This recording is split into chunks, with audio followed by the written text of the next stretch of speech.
welcome Becky. Morning. All right, we're going to step back a little bit. We had a lot of statistics, so we're going back to elementary school with my slides. My 13-year-old put these together and did the animation, and I didn't know how to change it back to just simple, so each slide's going to be something new. We're going to start out with a video. When they asked me to do this presentation, I don't know, almost a year ago, I think, that I just finished on Tuesday, I had no idea what I was going to talk about. And Penny, Miss Penny Fink from our clinic, one of our nurses, had seen this video somewhere in the past, and we watched it in the clinic, and I thought, yeah, we can build something around that. So that's where the idea came from. So for about 5 minutes, I think, enjoy this video.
So although it wasn't specific to cancer, I think most of us as healthcare providers can relate some way to some of those situations.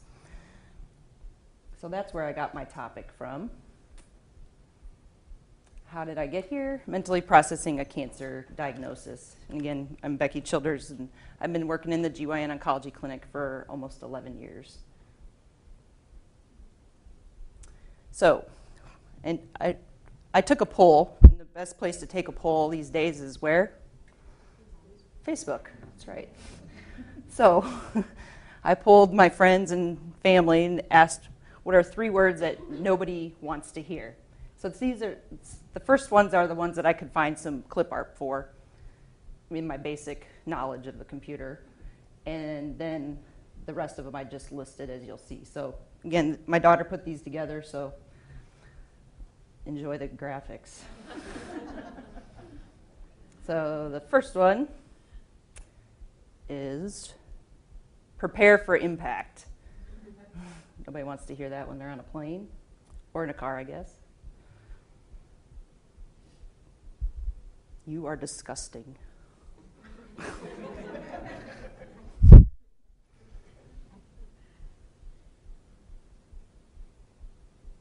Laura, you're fired. Or you are fired.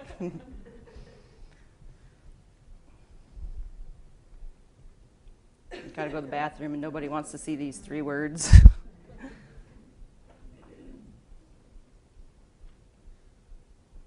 You have, and fill in the blank. I just came up with a couple. Or any other debilitating, life-changing illness or condition.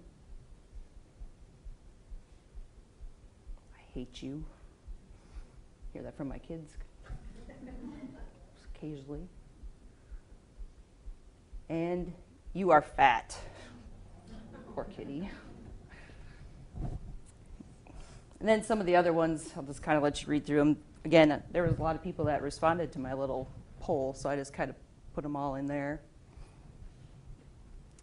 But obviously we're here to talk about cancer, and 3 most hated words, I think, would be you have cancer.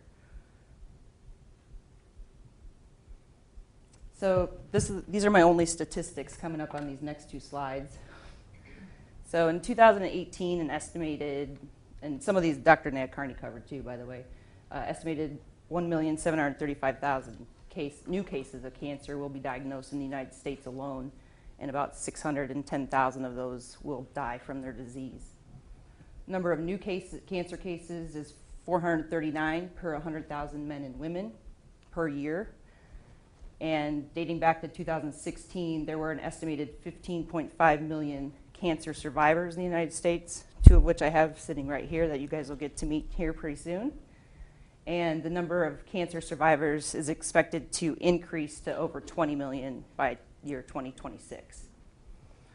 And approximately 38.4% of men and women will be diagnosed with cancer at some point in their life. So if you look around, every 3 or 4 of us, or 1 out of every 3 or 4 of us will be diagnosed or diagnosed with cancer in our lifetime.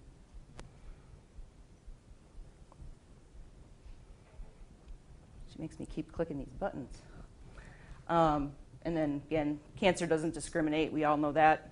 Doesn't matter what you do, how much money you have, where you live.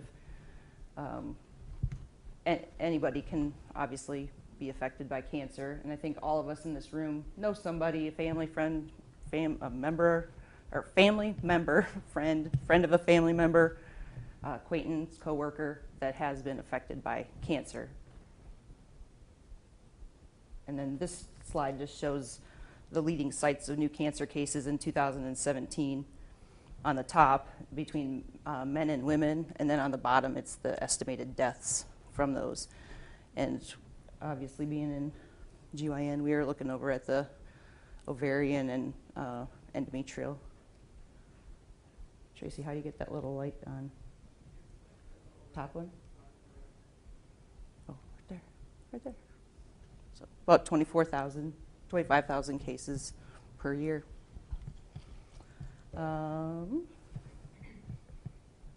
So there's many ways, as you can see from that first little clip, that of ways people respond to their cancer diagnosis.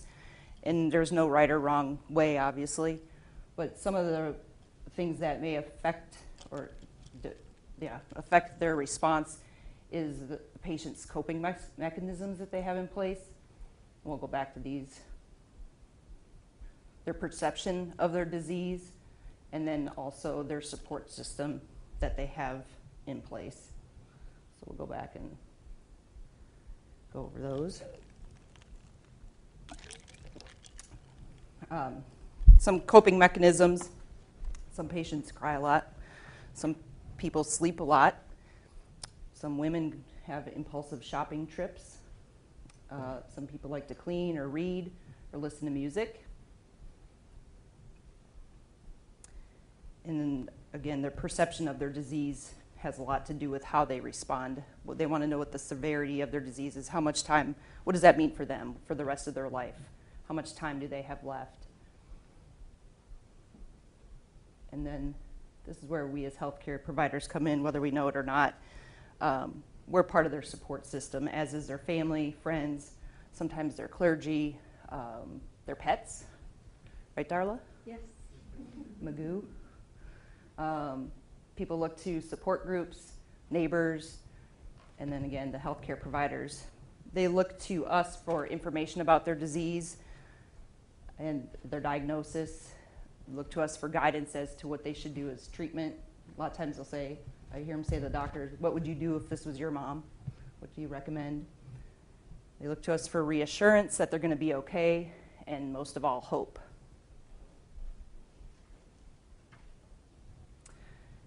Thinking way back to college, 20-some years ago, I remembered while I was putting this together, reading a book by Elizabeth Kubler-Ross, and I couldn't for the life of me find it, but I know that I read it, and I remembered the 5 stages of grief. So it's kind of what I put my presentation around, was discussing these. And again, as healthcare providers, most of you probably have heard of these or know of them. And she developed these in 1969, and they do not have to go, there's no certain order, but I put them in an order so I could talk about them, but they can occur in any order, and patients can revert back to them. So if they go through 1 or 2 of the stages, doesn't mean they can't go back. So depression is one that we see patients revert back to, usually numerous times throughout their treatment. So denial, anger, depression, bargaining, and acceptance. Denial, usually, I was talking to the ladies before our presentation, I forgot to put in here that usually the first response to a cancer diagnosis tends to be shock or fear.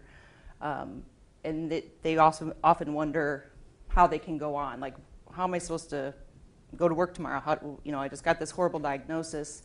How can I do all the things, I want this taken care of. How do I go on? Some describe it as feeling numb, just overall numbness. And some people say, I can't have this. There's nobody in my family that has this type of cancer or cancer at all. And others say, but I'm healthy. I've never been to the hospital. I've never been hospitalized. Don't even go to the doctor. Well, it's probably part of it. And then anger. This can extend over to family, and this, I knew I made this mistake. Friends, should be family, friends, healthcare providers, and then the patients themselves. And this stage can seem endless for a lot of patients. And they think, why me? Why did God do this to me? Why? And then bargaining. If I only ate better, exercised more, went to the doctor sooner, what if I would have done those things? Starts going through their mind, and they're willing to start making bargains or make a major life change to get back to their old life, pre-diagnosis. And then they also tend to find fault in themselves, going back to that first bullet point, what if the what ifs cause them to think of things they could have done it differently to try to, or to avoid getting this diagnosis. Depression seems like it will go on forever, and it does come and go. And you see patients tend to withdraw from life in general. They avoid going places, or not everybody either, but I don't mean that, but some patients stop going places, kind of stay at home, stop talking to their friends or family, lose interest in activities or hobbies that they enjoyed prior to their diagnosis, and describe living in a fog. Kind of goes along with the numb feeling. And as we know, depression is a normal and very appropriate response to any life-altering diagnosis or condition. Again, Dr. Nadkarni touched on a lot of these, some common signs of depression: trouble sleeping, poor appetite, fatigue, lack of energy, crying a lot, self-pity, and then feelings of loneliness, isolation, emptiness, and just generalized feeling lost. And then acceptance. This is one of the coolest things to see patients and their families go through, because we can move on. It doesn't mean that they're okay with their diagnosis, just that they say, okay, I have this, we have a plan, and I'm going to be okay. Let's get going. Let's get back to life. And them choosing a form of treatment is a form of them accepting their diagnosis and showing their willingness to move on.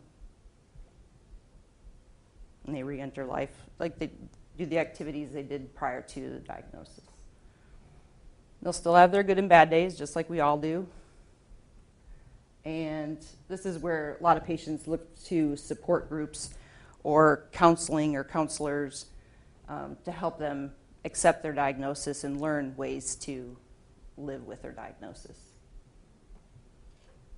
And then this kind of lays out the grief cycle. At the beginning, they're looking for information and communication, and some of the feelings that may go along with denial, anger, bargaining, depression, and acceptance. And again, they can be in any order, and patients can revert back to any of them at any time of their treatment. And not everybody will experience all of them, or any of them for that matter.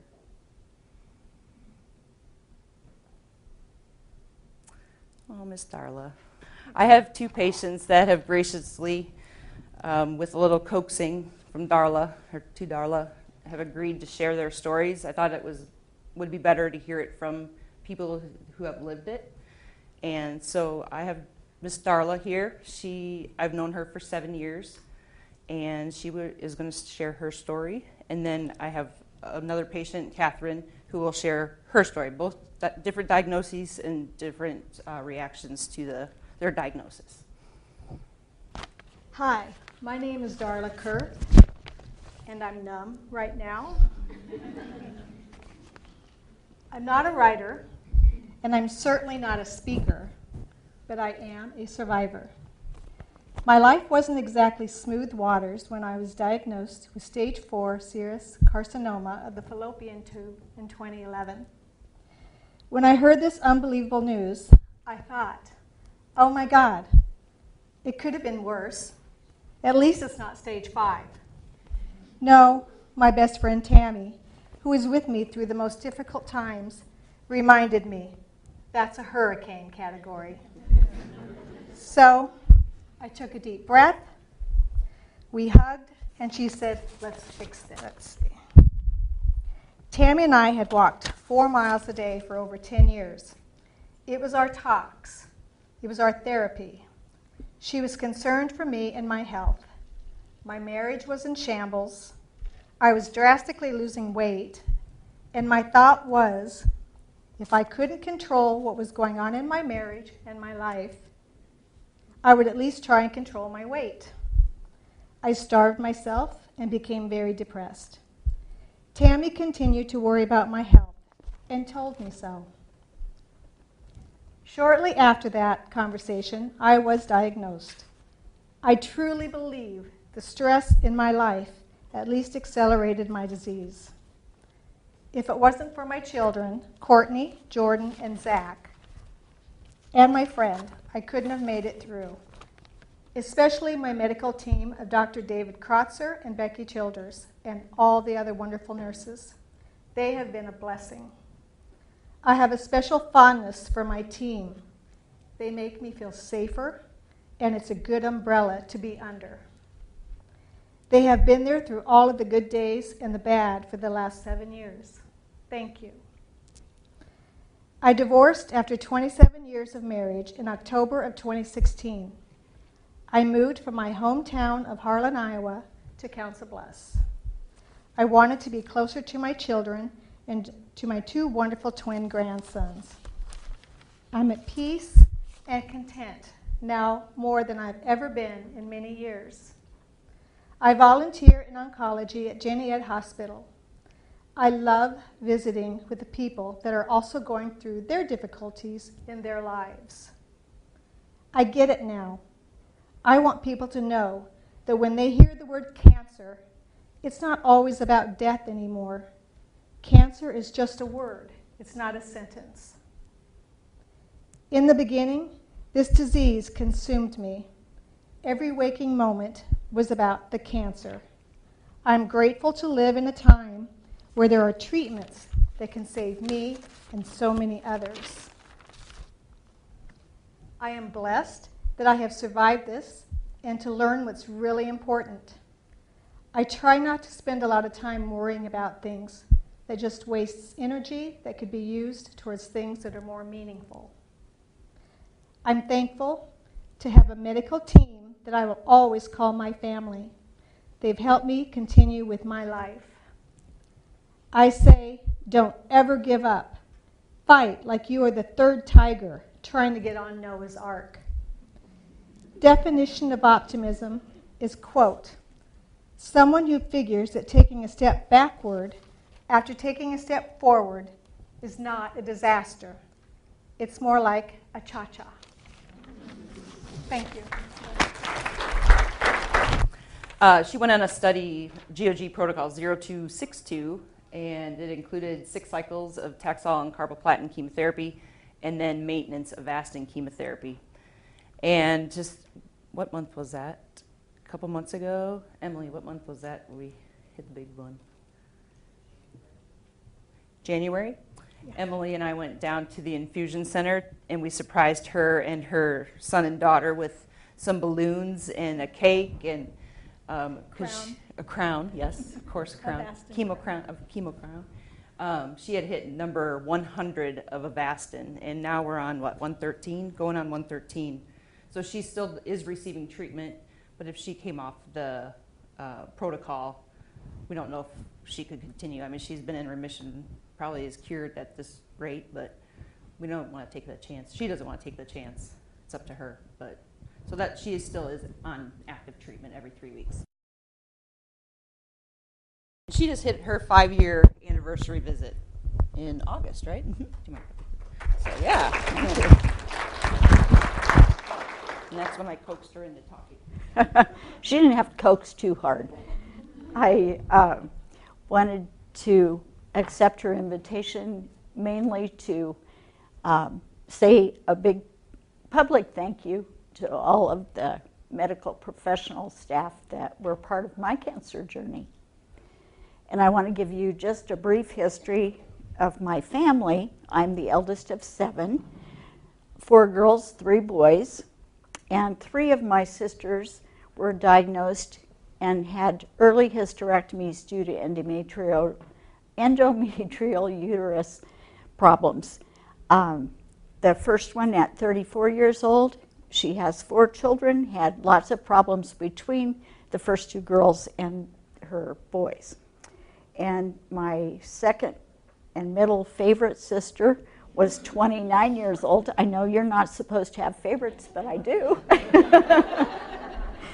And she had 3 children, lost a son in a very tragic tractor accident. His father was turned into their farm driveway, and the little boy my nephew was sitting against the tractor door with his back, and the door wasn't completely latched, and it swung open, and his father ran over and killed him. Then my youngest sister was 27 years old when she had her hysterectomy, and she could not attend family gatherings because she was so depressed that she could not have children. And all of the other 6 of us were able to have children. And so she would cry, and she would not come to family things. And eventually they were able to adopt 2 special needs children at age 40. They'd been on a long adoption waiting list and figured they would never have children even through adoption, and are grateful, even though it's been a challenge, to have their special needs kids. And they're a special part of our family too, and we wouldn't give up any one of them. When I got my diagnosis, we'll begin. I had exploratory surgery in the late 80s because of my 3 sisters' diagnoses, and the doctors told us at that time that it was very unusual for that many in a family to be diagnosed with endometriosis. And at that point, I had no symptoms or signs at all. And then when I had gone through my change about 15 years prior, at 50 years of age, to my diagnosis, and I happened to notice a little light spotting, and I thought, oh my goodness, what's going on here? So being a little preventative in healthcare, I like to get on top of things and know what's going on and follow up with all my annual physical and everything that's suggested that you do, and had no idea that I was heading into a cancer diagnosis. I had acute endometrial and very aggressive uterine cancer. I went to Dr. Lori Platt in Council Bluffs at Jenny Edmondson, and she did a biopsy, and I was in her office within 2 days, and I had my biopsy report back within 2 days. And I knew before I went to her office what the news was going to be. She asked me if I could come to her office that day, and I said yes. And she said, will you be able to come now? And I said yes. And she said, will you please bring a friend or family member with you? And guess what? My favorite sister just happened to be visiting me. And we had gone down the block to thank a friend of ours.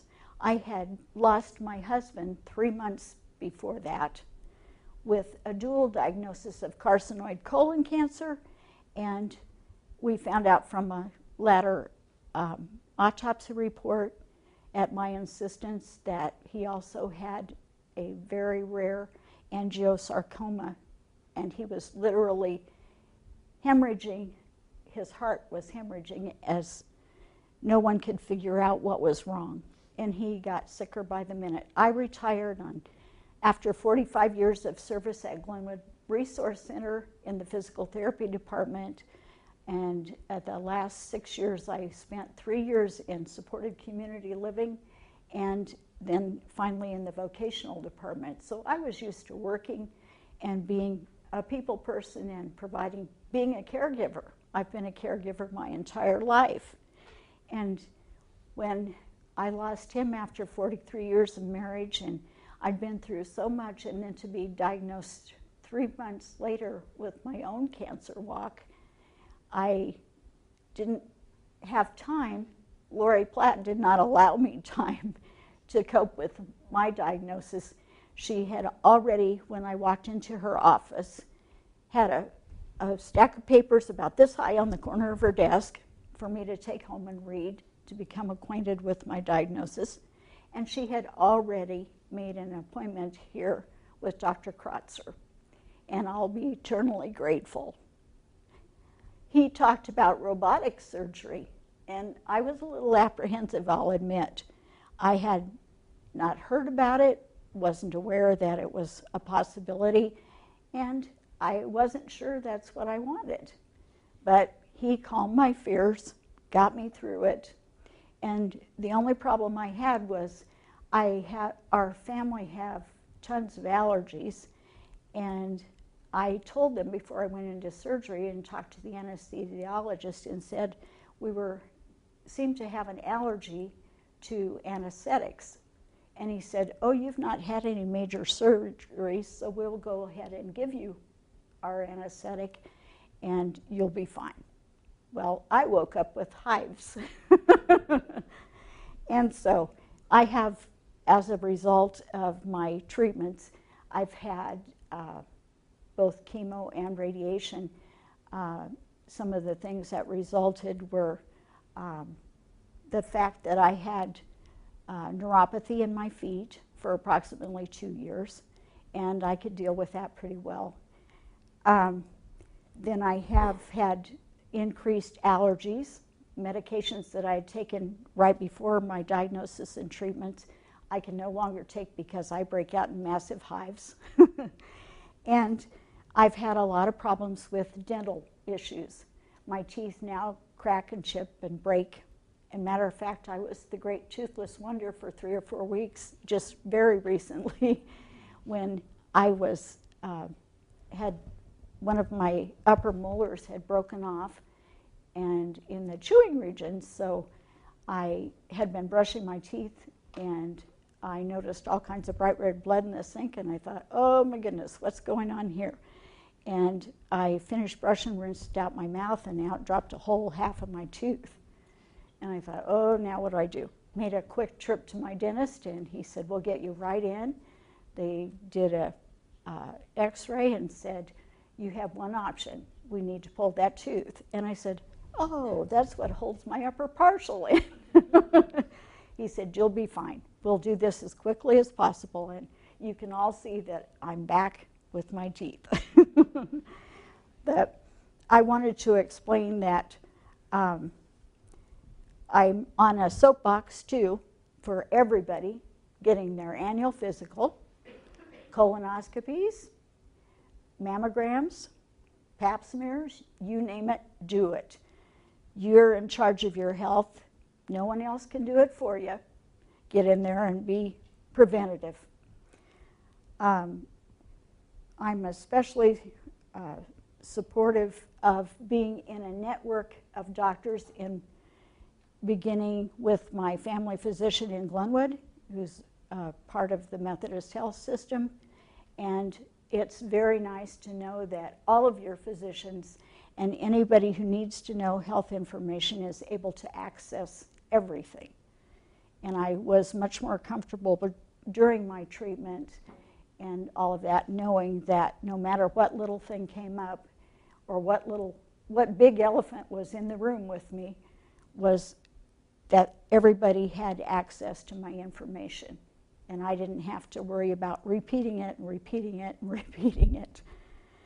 And after surgery, it was recommended that by Dr. Krotzer that if I had a regular exercise program that I should continue it. So I, like you, had gone on and walked with a friend, and she was very supportive of me. And we walked 2.5 to 3 miles every morning. And I had to learn to start from ground zero. And I started out at 1/4 mile, and Christy would say to me, you know, you're going to have to walk back the distance you've come.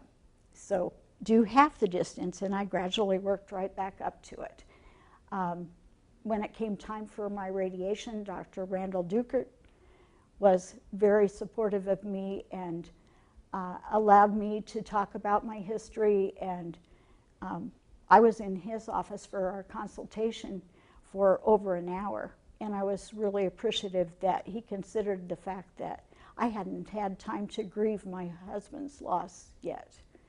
And so it was, you know, from that, I'll tell you a little further. Then 2 years ago, my oldest daughter, and we had 2 daughters, was diagnosed with breast cancer. And I thought, oh, how can this happen?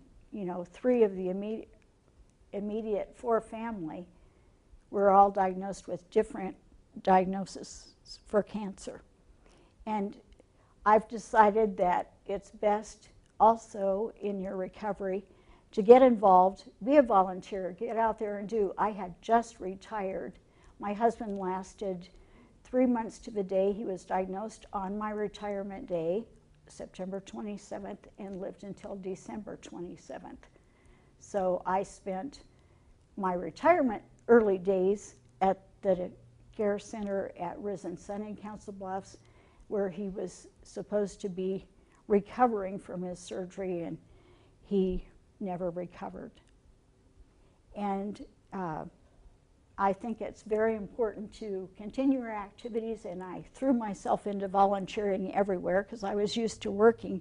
I worked 45 years, and I think it helps you in your progress to be able to be involved and help others. I don't care what you are volunteering at. I volunteer at church. I volunteer at our Mills County Food Pantry. I work part-time at Peterson's Mortuary. I just keep myself busy. I decided I didn't want to stay home and look at four walls. I like people too much. So I've enjoyed that. You can choose to wallow in self-pity or thank God every day for being alive and go about your life and enjoy the people that surround you and be a help to someone else. And I think that would be what I have to say. Thank you.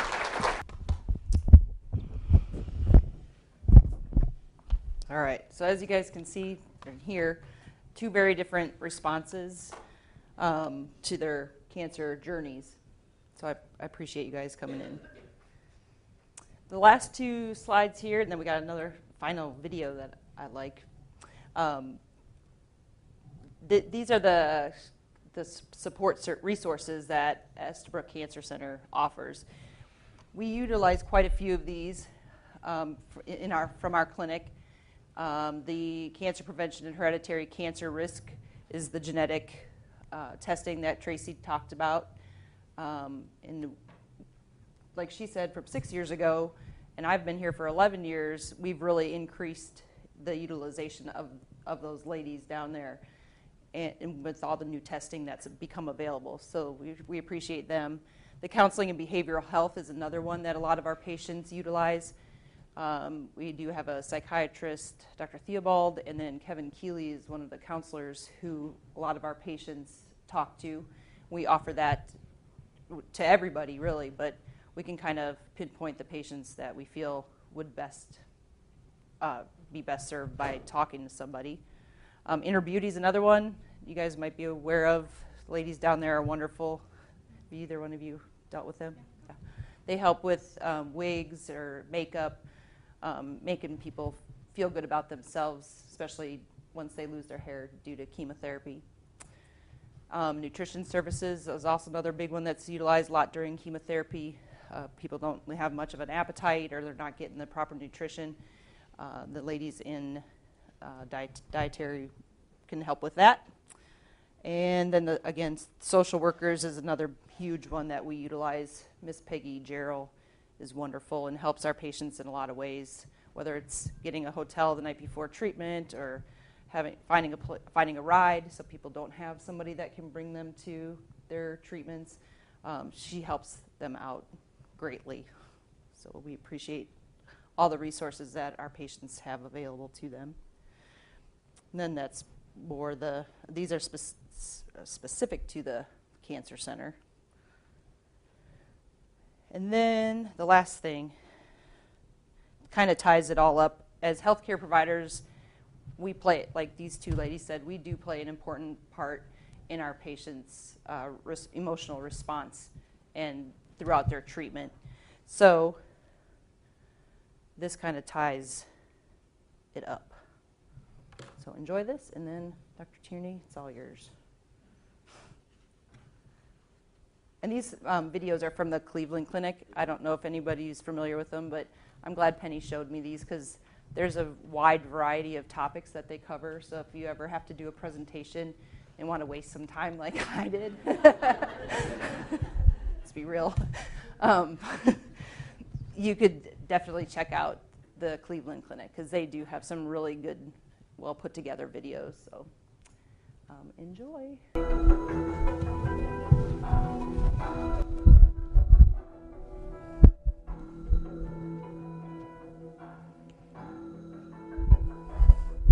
Good job. Thank you. Yes, thank you.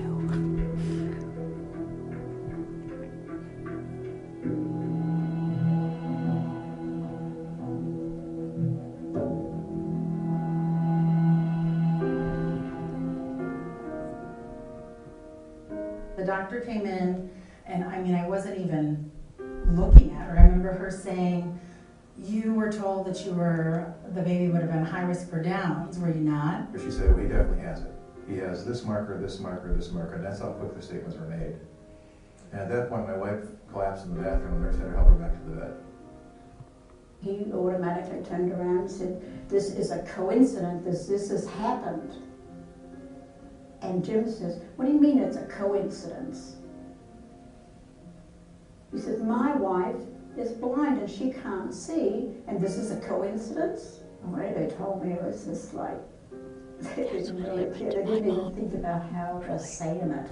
He said, "Looks like you have a tumor coming out of the nose." He doesn't have it. He just talked to me for a second, and then he walked out of the room. She said, "I just want you to know that, this diagnosis is really good because kids like her usually die from, this type of infection. But what she doesn't realize is that she just categorized my child as a kid like her instead of really seeing her for who she is." He said, we told him that we are going to give him chemotherapy, but it's going to buy time because he will die very soon. The way he said it was very harmful and hurtful, actually. And I shut down. I didn't believe him. I walked in and I was met with, "Well, you're a big girl, so this surgery is going to be difficult." I heard what I'd heard all my life is that you're fat. I know that it's not the way that they meant to say it, but that's what I heard. And words are all about what you hear.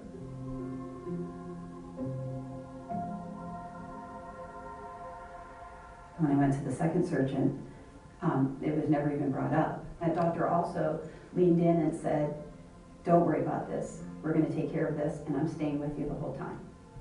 He didn't care what my scale said. I remember the surgeon leaning over me right before I went under, and he said, "I am going to take very good care of you." And it was that one human connection, when I looked into his eyes, that I finally went, "Oh, okay." She was talking with me, not at me, and she was asking me, "Tell me about your mom." And I realized that she was doing that so that the type of interaction that she was going to have with my mom, she could make it real. He was real gentle. He said, "You have AML, leukemia." And that's when I started to cry, and I said, "Okay." He hugged me, and, yeah.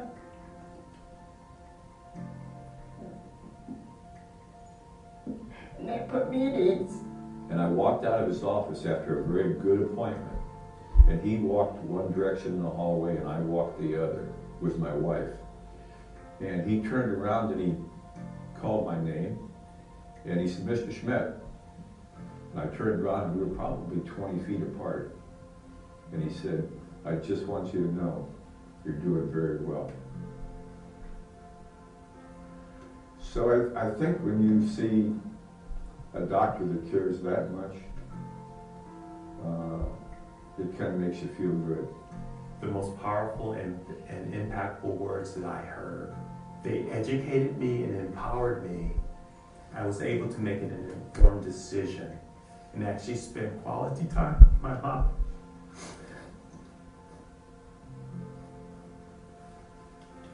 At the end of her life.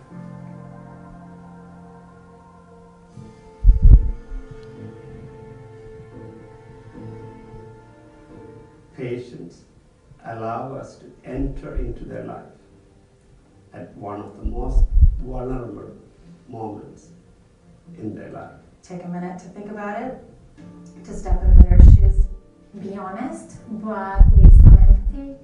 Those are the words that we as patients will remember. You have the power to change a life. You have the power to lift someone up or to devastate them. The last words that you say to a patient may be the ones that they really remember. And sometimes you're so scared and you're so lost that the right words can be the only thing that keep you going.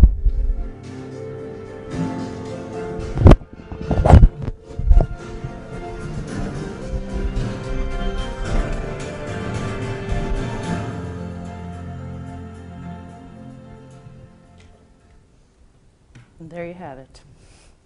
So as you can, again, we all impact our patients, whether we know it or not. So I think we do a good job in our clinic, and I hope so. Anyways, I think our doctors are wonderful, very empathetic. So any questions? Yep. Okay. Tierney, it's all you.